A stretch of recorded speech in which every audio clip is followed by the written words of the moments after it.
আসসালামু আলাইকুম স্যার। ওয়ালাইকুম আসসালাম। আচ্ছা, আমাদের আজকে অনলাইন ক্লাসের দ্বিতীয় নম্বর ক্লাসে প্রথম যে বিষয় নিয়ে আলোচনা করব সেটা হচ্ছে আমাদের বাংলা, ঠিক আছে? তুমি তোমার জি স্যার। বাংলা বইয়ের পৃষ্ঠা নাম্বার 21 নাম্বার পৃষ্ঠা দেখো, 21 নাম্বার পৃষ্ঠা বের করো। জি স্যার। ওকে, দেখো 21 নাম্বার পৃষ্ঠাতে আমাদের আছে পাঠ 10 যুক্তবর্ণ শিখি। এখানে কতগুলো বাক্য দেয়া আছে, তারপরে সেই বাক্যের মধ্যে যে শব্দটা যুক্তবর্ণ আছে সেই শব্দটা এখানে দেয়া আছে। দেখতে পাচ্ছ, এখানে দেখো, জি ফাল্গুনে স্যার। অনেক ফুল ফোটে। এখানে ওয়ালাইকুম। এখানে যুক্তবর্ণ কোনটা বলতে পারো? ফাল্গুনে অনেক ফুল ফোটে, এখানে ফা- যুক্তবর্ণ কোনটা? ফাল্গুন ফাল্গুনে অনেক ফুল ফুটে, ফাল্গুনের যুক্তবর্ণ হচ্ছে ল আর গ। ল আর গ। তাহলে এই যুক্তবর্ণ ভেঙে ল প্লাস গ। লিখতে হবে। তারপরে দেখো, স্কুল খুলেছে, স্কুল খুলেছে, এখানে যুক্তবর্ণ কোনটা? স আর ক। স, দন্তের স। ক। আচ্ছা, তারপরে রাজু ও মিতু বন্ধু, এখানে যুক্তবর্ণ কোনটা? দন্তের ন। ধ। তাহলে ন যোগ ধ। তারপরে তিথি খেলতে পছন্দ করে, এখানে যুক্তবর্ণ কোনটা? দন্তের ন। দ। নয় দ। ন যোগ দ। তারপরে ছুটির ঘন্টা বাজলো, এখানে যুক্তবর্ণ কোনটা? মূর্ধন্য ট। হুম। আচ্ছা, তারপরে রাস্তায় অনেক গাড়ি, এখানে যুক্তবর্ণ কোনটা? রাস্তায় অনেক গাড়ি। হ্যাঁ, এ, রাস্তায় অনেক গাড়ি, এখানে স যুক্তবর্ণ ট। কোনটা? ওকে। তারপরে দেখো, সবাই মিলে রান্না করি, এখানে যুক্তবর্ণ কোনটা? ডাবল দন্তের ন। আচ্ছা, বাগান পরিষ্কার করি, এখানে যুক্তবর্ণ কোনটা? পেট কাটা মূর্ধন্য স ক। হ্যাঁ, তাহলে মূর্ধন্য ষ যোগ ক, এটা হচ্ছে যুক্তবর্ণ ভেঙে লিখলে এভাবে হবে। তো তুমি কি এগুলো লিখতে পারবে না সবগুলো? জি। আচ্ছা, তুমি ক্লাসের শেষে সব হোমওয়ার্ক আমাকে দেখাবে। এবার আমরা ইংরেজিতে যাব। ইংরেজিতে আজকে ক্লাসে আমাদের আছে ফিল ইন দ্য গ্যাপস। দেখো, fill in the blanks, blanks মানে খালি জায়গা, শূন্যস্থান। According to the rhyme little seed. Little seed নামে জি একটা স্যার। রাইম আছে না বইয়ে, লিটল সিড নামে? জি স্যার, ওটা আমি আচ্ছা, করছি।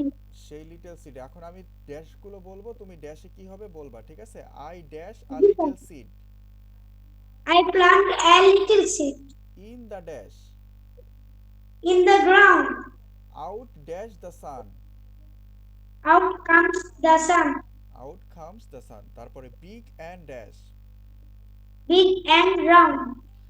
Down come the dash drops, Soft, soft drops. Soft মানে কি? নরম বা কোমল, তাই না? deep, আচ্ছা, dash and slow, soft and slow. Soft and slow. Down come the dash drop, এখানে হবে রেইন ড্রপ। রেইন ড্রপ কি হবে? Rain drops. ই নাম্বারটা কি হবে? আজকে আমাদেরও রেইন হয়েছে। Rain drops. তারপরে এফ নাম্বারটা হবে হচ্ছে soft, soft and slow. F নাম্বারটা কি হবে? Slow. আচ্ছা, up comes a dash, Rain.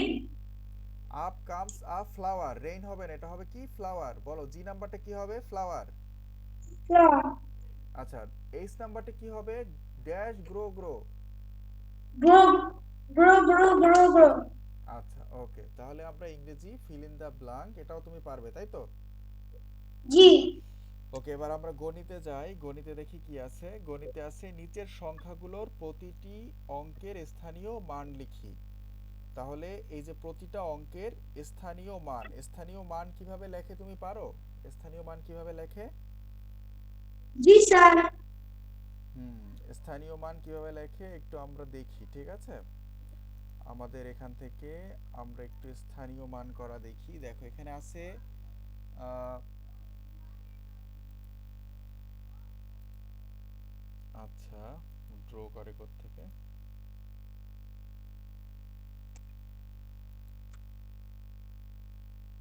Sir, স্থানীয় মান এরকম করে করতে হয়। হ্যাঁ, এই যে স্থানীয় মানগুলো দেখো তুমি, এখানে 24, 24-এর এখানে চার কি একক না দশক বলো তো? একক, আর দুই দশক। দশক, তারপরে তিন সংখ্যের যেটা আছে, তিন সংখ্যার যেটা 105, 105-এর 5 কি হবে? 105, পাঁচ হচ্ছে একক, তারপরে শূন্য, দশক, তারপরে এক।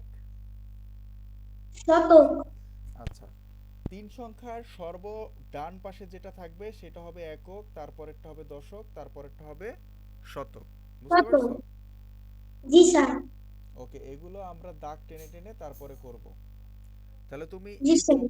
24 থেকে 1000 পর্যন্ত যতগুলো সংখ্যা আছে সবগুলোর কি স্থানীয় মান করতে পারবে? জি স্যার।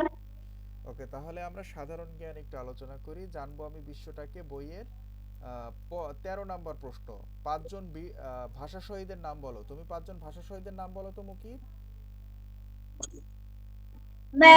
পাঁচজনের নাম হচ্ছে রইফুল, শফু, এ, এ, বে- কি কি বলো তো পাঁচজন ভাষা শহীদের নাম? রইফুল, সাইফুল, রফিক, বে- তারপরে রফিক, শফিক, সালাম, সালাম, সালাম, শফু, বরকত ও বরকত, আর জাফর, ও জব্বার। ঠিক আছে, জাফর। জি তাহলে পাঁচজন ভাষা শহীদের নাম। আচ্ছা, তারপরে হচ্ছে আমাদের কত নাম্বার প্রশ্ন? আহ, কত নাম্বার প্রশ্ন পরেরটা? পরের 15 নম্বর প্রশ্ন। 15 নম্বর প্রশ্নে কি আছে? 15 নম্বর প্রশ্নে কি আছে? 15 নম্বর প্রশ্নে হচ্ছে এ 15 নম্বর প্রশ্নে হচ্ছে ভাষা আন্দোলনের প্রথম শহীদ কে ছিলেন? কত- রইউদ্দিন আহমদ। আচ্ছা, 20 নাম্বার প্রশ্নে, 20 নাম্বার প্রশ্নে কি আছে? কেন্দ্রীয় শহীদ মিনারের স্থপতি কে? হামিদুল